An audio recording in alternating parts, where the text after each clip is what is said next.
Thanks very much, Emily. Can I just say how much I admire the work that the CIR does? It's incredibly creative. May I also say how grateful I am to be here. It's very kind of Rosenthal to invite me.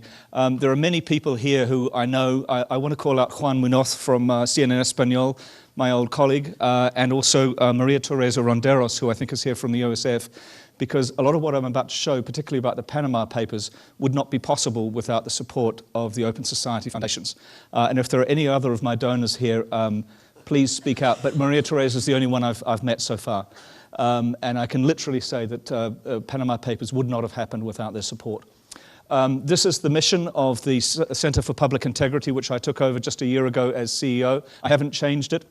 I think it dates from the time of Chuck Lewis, who many of you will know. And it is a lofty goal, but it is what we're about. And this is the slightly different goal of the ICIJ. The ICIJ is one of our projects, along with money and politics, the environment, national security, and juvenile justice. But it is the biggest, and it in fact has a life of its own to some extent, as you'll see very shortly. But I'm going to really bring together, I hope, a set of stories from the CPI, or from our American journalists, if you like, and the story that the ICIJ has become reasonably well known for in the last 10 days or so. The Panama Papers is, as Emily said very kindly, the biggest story of the year, and of the last 10 days or so, and potentially one of the biggest stories of the year. It is certainly the biggest story that has ever come out of the Center for Public Integrity.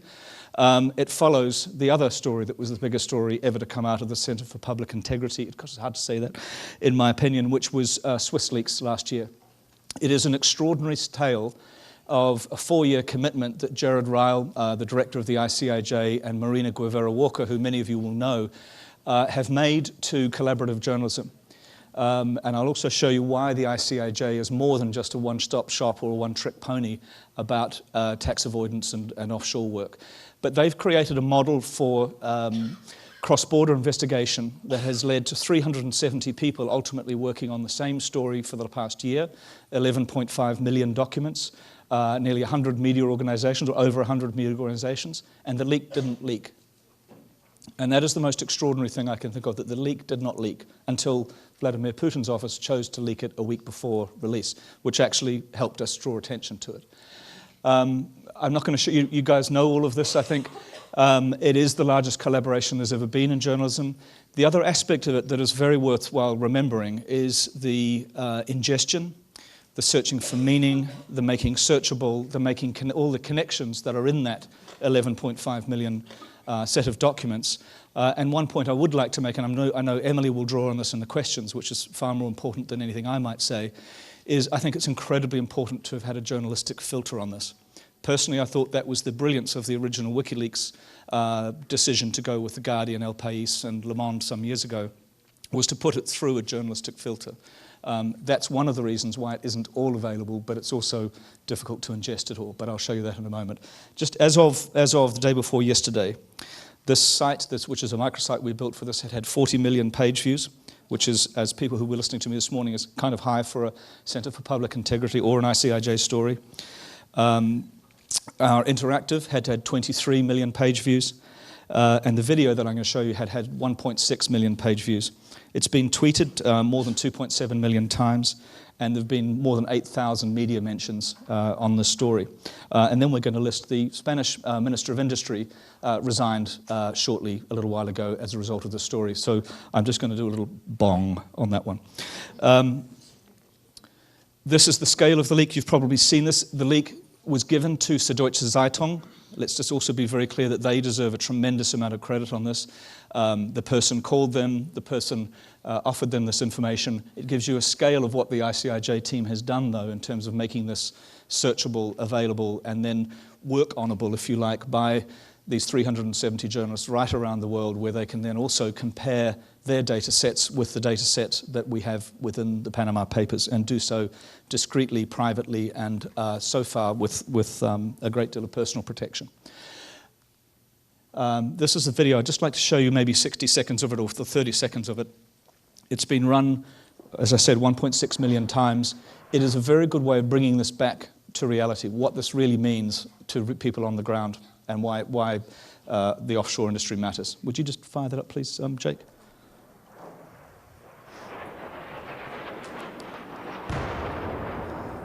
and it has a great New Zealand accent on it. Over the past 3 years, Syria's Air Force has rained death on more than 21,000 civilians.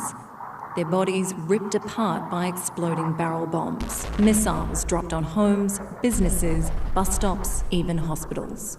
These war crimes have been well documented. Not so the part played by the shadowy world of offshore finance.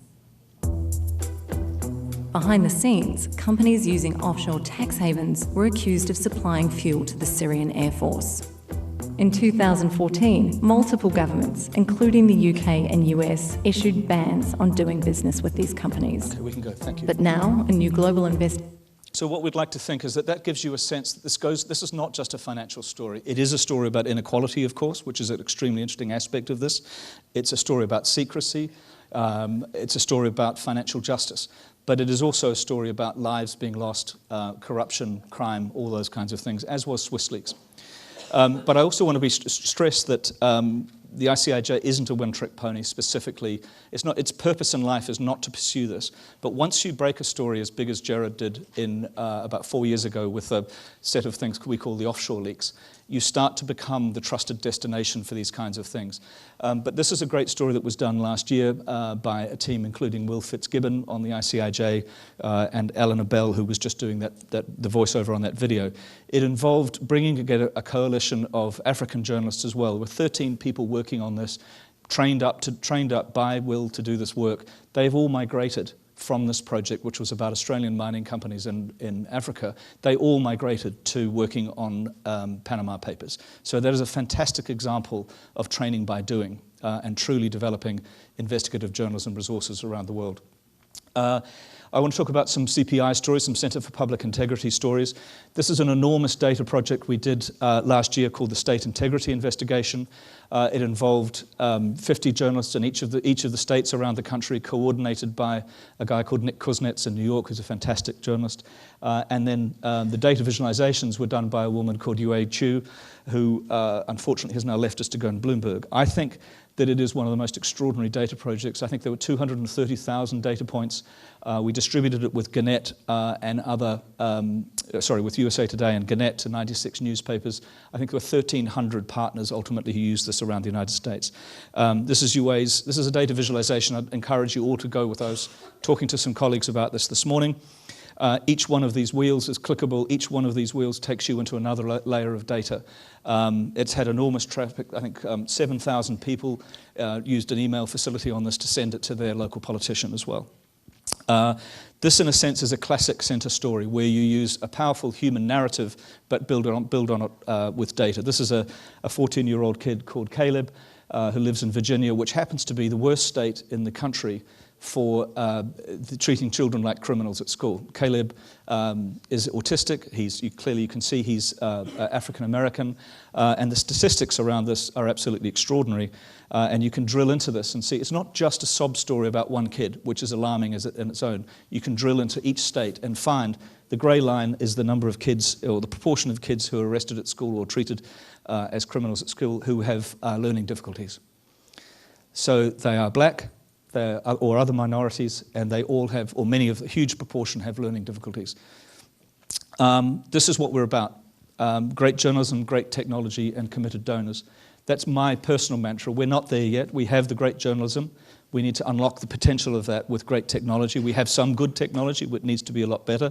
The ICIJ's teaching us a lot about how to do that, particularly with both the distributed journalism model, which I think has huge application beyond what they're doing, and committed donors. Our relationship with our donors is absolutely vital. Maria Teresa is here. The Odessium Foundation made Panama Papers possible, along with a number of other donors, including Sigrid Rousing and, as I say, the OSF. That relationship with donors is our primary revenue. And I'd like our development team, Deborah Dubois, my head of development, is here. That's as central to our function as the journalistic function. So that's the three things we're trying to do. Thank you.